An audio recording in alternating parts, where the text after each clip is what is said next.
EPAWA meteorologist Bobby Martins here with your outlook for November 11th, 2021. Happy Veterans Day to all my fellow veterans who selflessly served our armed forces. And very fitting that I'm wearing the camouflage hat today.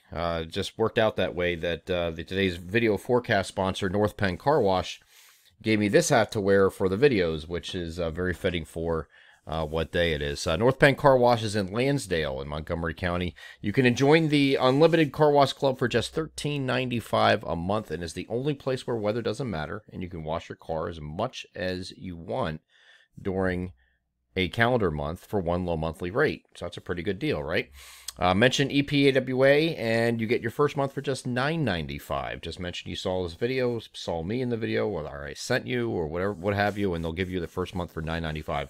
That is North Penn Car Wash, 986 Sumneytown Pike in Lansdale, Montgomery County. Proud sponsors of the Thursday and Veterans Day forecast video.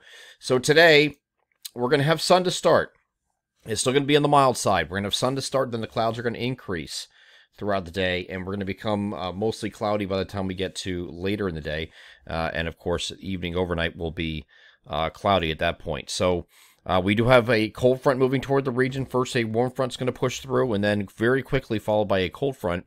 And we will have showers at first that will develop into or evolve into periods of rain, but the periods of rain aren't going to last too long. We're not going to get an insane amount of rain with this.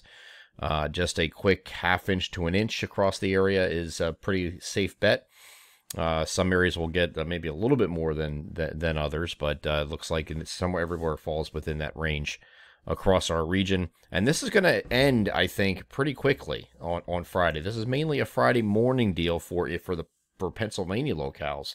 And maybe like early afternoon, maybe 2-3 o'clock when it leaves the coast. So that's not too bad here for Friday. But we are going to have the winds of change bringing this colder air in behind it. So with that, we're going to have the breezy conditions overnight as well into Friday morning. So here's the NAM high-res future simulated radar. We'll start this off at 9 p.m. And you see some showers starting to develop. Just some light showers here at this point, and that's going to go start maybe like mid-evening and then head up till midnight. And then we increase those shower coverage, increase the shower coverage overnight as we head toward morning, which is right here. This is 6 a.m. Now you see this line here. It looks like a squall line of thunderstorms. It is not. It's just heavy rain associated with the cold front, and it's just going to give you a brief period of moderate to heavy rain as that moves through. Okay. So this is looking at right here, right where are we at? Okay, so right there we're looking at 10 a.m. Here's 11. Here's noon. You see shutting off in Pennsylvania at this point. Okay, so this is gonna be a quick in and out deal. And then by 1, here's 1 o'clock. Here's 2 o'clock. It's exiting the coast now. 2, 3 o'clock, you're done. Okay, so that's gonna be out of here rather quickly. And then the sun will come out for areas, especially in Pennsylvania, where you had the the rain end by about noon or maybe 1 o'clock at the latest. You're going to have the sun come out within an hour or two behind that front. So it should become partly cloudy once that front exits very quickly. Now, the wind aspect of things, it is going to pick up mainly after midnight. I think you're going to start picking up a little bit before that, but the main show for our western areas, and this is going to be some gusts of 20 to 30 miles per hour over a 4 to 6 hour period. That's going to happen late in the overnight, and then you're going to have an opportunity up in the elevation areas only to reach up to 35 miles per hour, but elsewhere we're in that 20 to 30 range in terms of gusts. So this isn't crazy, but these are the winds of change. This is what brings in the colder air. It doesn't just cold front comes through and that's it, and you need something to go from 60s and in some cases 70s yesterday down to 40s on the other side of this, which is going to be what's going to take place. So it's not going to happen immediately, though. We're going to have the winds bring this in. It's going to die off during the course of Friday morning, early Friday morning, and then we go back to relatively tranquil conditions in the afternoon once the sun comes out. So it shouldn't be too big of a deal with this front. Quick in and out deal, and then Saturday is going to be a transition day. So today is 56 to 64 with those increasing clouds. A little warmer Friday ahead of the cold front, but then it's going to drop off Saturday considerably. We'll be back down to the 50s, probably low to mid 50s, basically, for highs here on Saturday. And then we have this weak disturbance moving around here, around the base of a trough, the incoming trough. This is what's accompanying the cold air.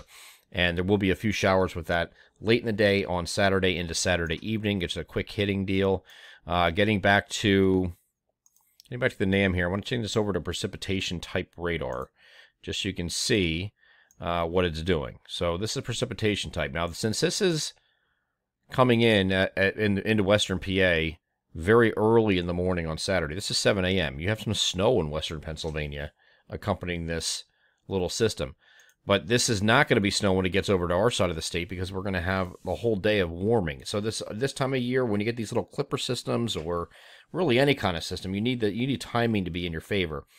When the colder temperatures are at night are there, it's a lot easier to do that. It's not that easy to do it during the day. I know it's happened before. I get it. I know we have those opportunities for snow, but it's a lot easier to get snow when it is 7 a.m.